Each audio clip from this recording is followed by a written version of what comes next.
हमने कई होटलों को अस्पतालों के साथ अटैच कर दिया। तो अस्पताल में 100 बेड हैं, लेकिन होटल में 200 बेड और लग गए, तो उस अस्पताल के 300 बेड हो गए एक तरह से। इस तरह से अस्पतालों की कैपेसिटी बढ़ाई हमने। होटल नाराज हुए, होटल कोर्ट में गए, हमने कोर्ट में लड़ाई लड़ी और कोर्ट में लड़ाई जीत गए, और 3,500 बेड्स हम लोगों ने होटल के अंदर पिछले 1 महीने में हमने तैयार किए हैं।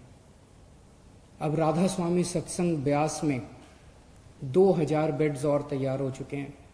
10,000 बेड्स बहुत जल्दी तैयार हो जाएंगे।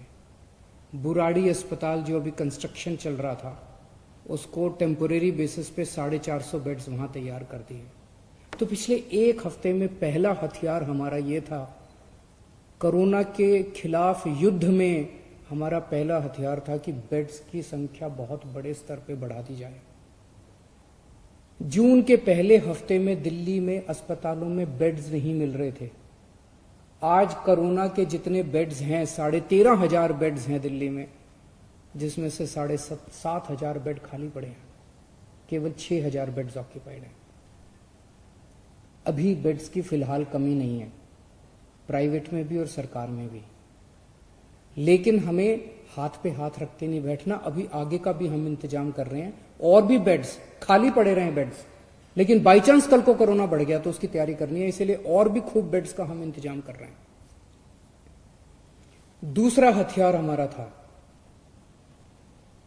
Testing and isolation. जून के पहले हफ्ते में हमने देखा कि लोगों को टेस्टिंग करने के लिए धक्के खाने पड़ रहे थे। कुछ टेस्टिंग लैब्स ने गड़बड़ करनी चालू कर दी।